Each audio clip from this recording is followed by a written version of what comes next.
Well, for those of you that don't know, and I'm gonna guess that's all of you, the Women's World Cup of Soccer is currently being played. I know, who could possibly care less? But there's one player on the Canada team stealing all of the headlines. It's not because she's done anything good for the team or scored any goals. In fact, as far as I can tell, she's done nothing consequential for the team at all. But this player is stealing all of the headlines because she is apparently the first transgender and non-binary player at a World Cup. Now, since I told you she hasn't scored any goals, you already know that she is in fact a real woman and not a man pretending to be a woman, because if she was, she would obviously be dominating. So all of this raises a few questions, two to be specific. How can one exactly be transgender and non-binary at the same time? You see, being transgender, as far as I can tell, means you are a woman who becomes a man. You are sort of an ex-woman. And being non-binary means you are neither a woman or a man. So how exactly can you be both? There must be something I'm missing here. And the second question being, why doesn't this athlete who goes by the name Quinn, which is her last name as a mononym, no first name or last name, just Quinn, why doesn't Quinn play with the men? Well, we actually already know the answer to that, because the last time a group of men played against women, well, the US women's national team, the top women's team in the world, lost 12-0 to a 4th division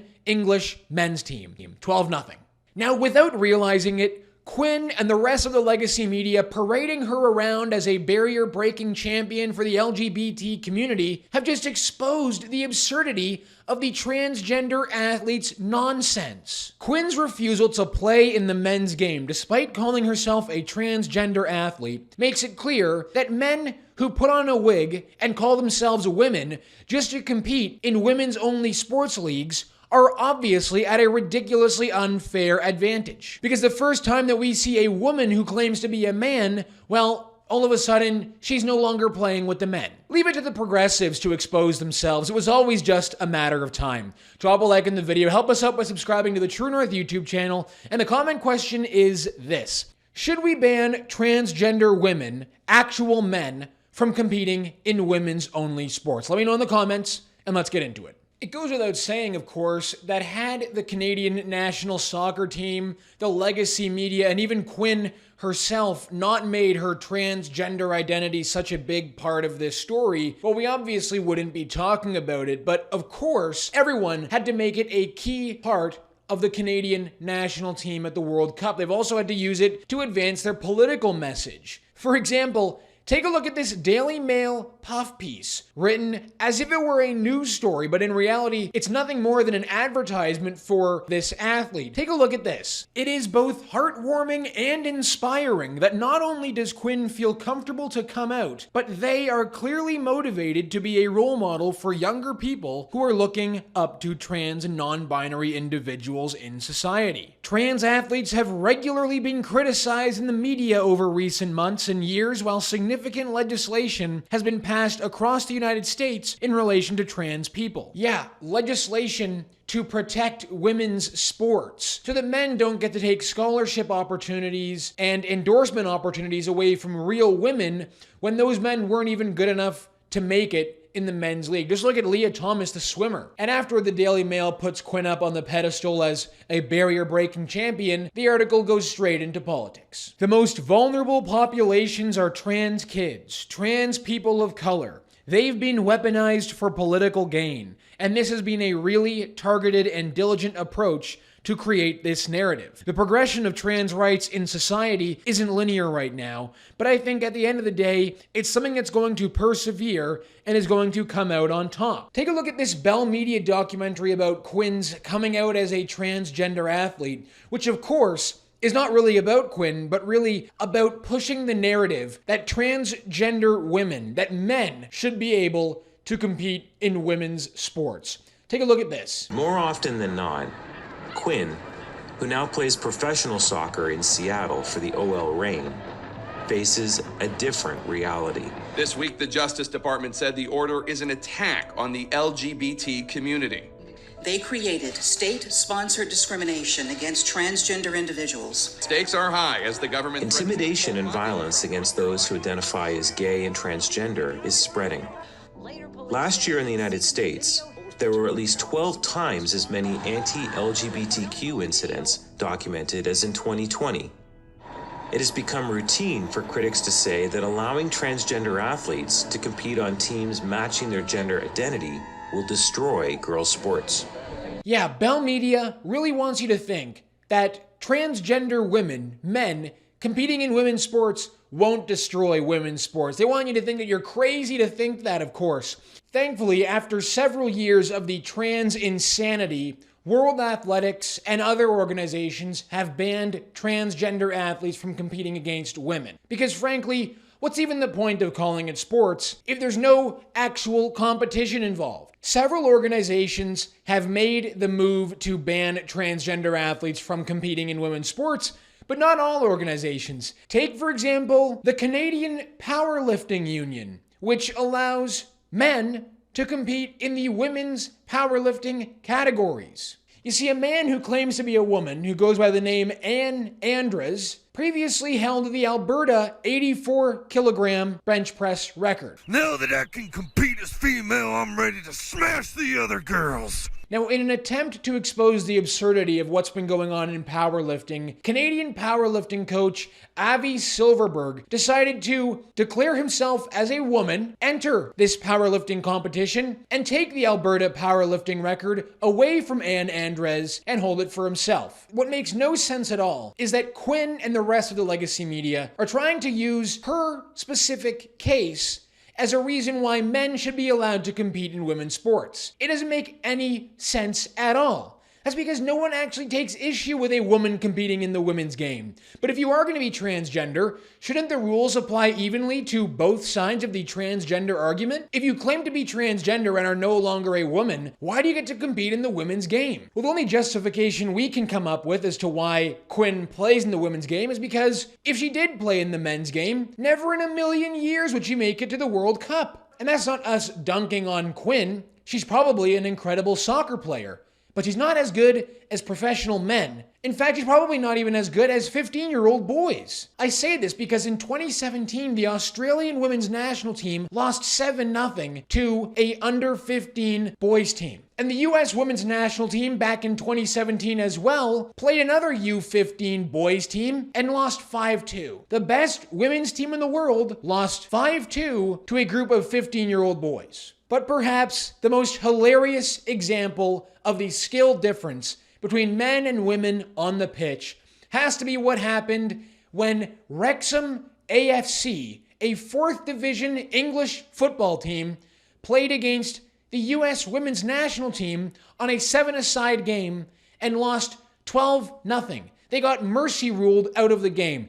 Take a look at some of these gripping highlights. Your team about to go down! Again, you got to be careful. There's a shot, and there's a goal. Nice spin move here by Lloyd. Lloyd fires and scores back-to-back goals. Another shot and another goal. It's a big ask, but... Well, there's Trundle able to turn and get another goal. Keep it. With the left, and Trundle with his second goal. Yeah, so far so good in this game.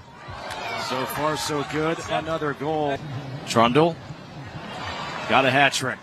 Murkoff trying to move around, and that's going to be a nice pass and a goal.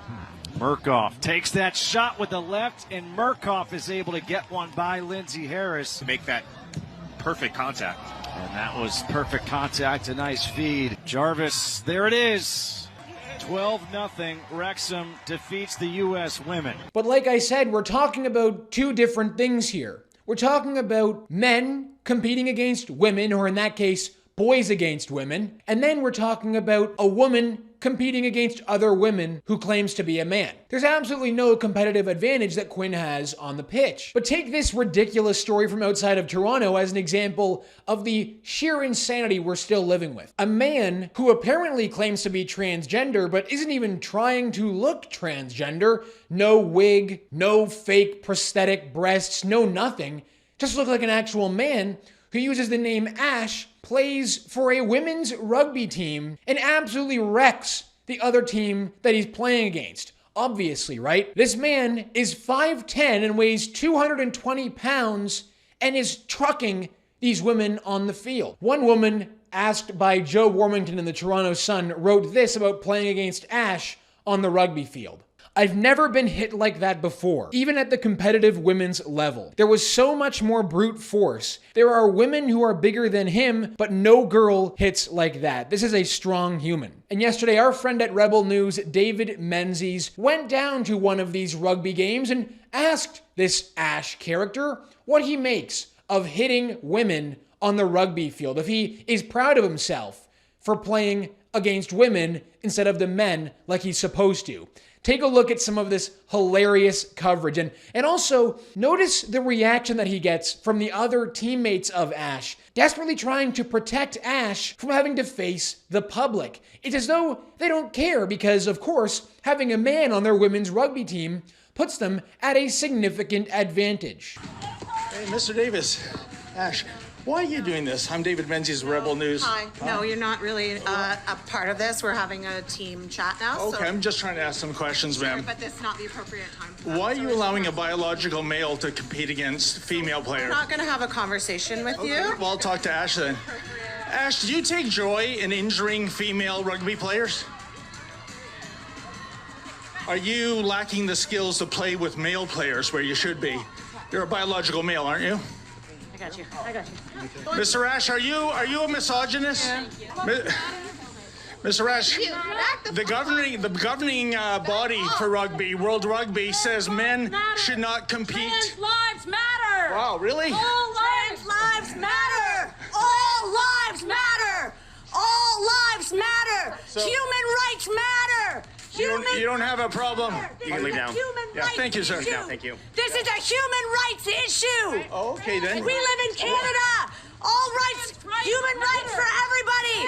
What? Trans matter. What about the? Trans rights matter. That you are traumatizing my family. I'm traumatizing them. Why? What happened? Because my kids get to see people like you crying because of things. I'm surprised. We need you in our As a mother, why would you expose your kids to a Because massage? that is my partner. That is my wife that you are being. So he's a lesbian? Ratio of the week time, you all likely knew this one was coming. It's time we give a proper send-off to the first winner of the King of the Ratio prize, the Ratio of the Year prize. We crowned this man the king because he consistently managed to win the award. I'm talking, of course, about the former Minister of Transportation, Omar Al-Gabra. He's gone now, so unless he posts anything absurd, and I wouldn't put it past him, he's likely not going to be taking home the award ever again. But of course, like a true king, Omar Al-Gabra goes out swinging. He goes out fighting on the front lines and gets himself ratioed one last time. Take a look at this tweet. It's his farewell message, and of course, he gets brutally ratioed. That's just the way Omar works. I have news to share. After a lot of reflection, I decided to not run in the next election. As a result, I will be stepping aside from cabinet. I was first elected in 2006 and have had the journey of a lifetime. I'm grateful for every minute of it. 2006, oh my God.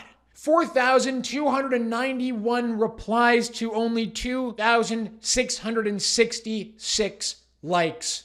An exceptional ratio for the king of the ratio as his final farewell. Sure, basically everything in transportation was a complete disaster under Omar Al-Gabra. Planes, trains failed to run on time. He was responsible for ArriveCan.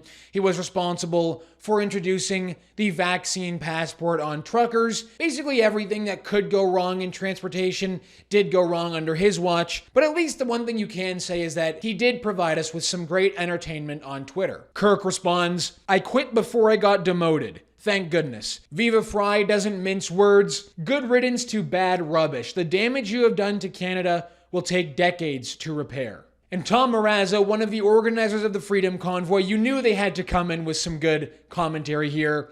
You won't escape prosecution for what you've done to this country. Eventually, you'll all be held accountable in a court of law. All right, everyone, that's going to do it for us this week on the show. Thank you so much for tuning in. Reminder to let me know in the comments your answer to the comment question. Should we ban transgender athletes from competing in women's only sports?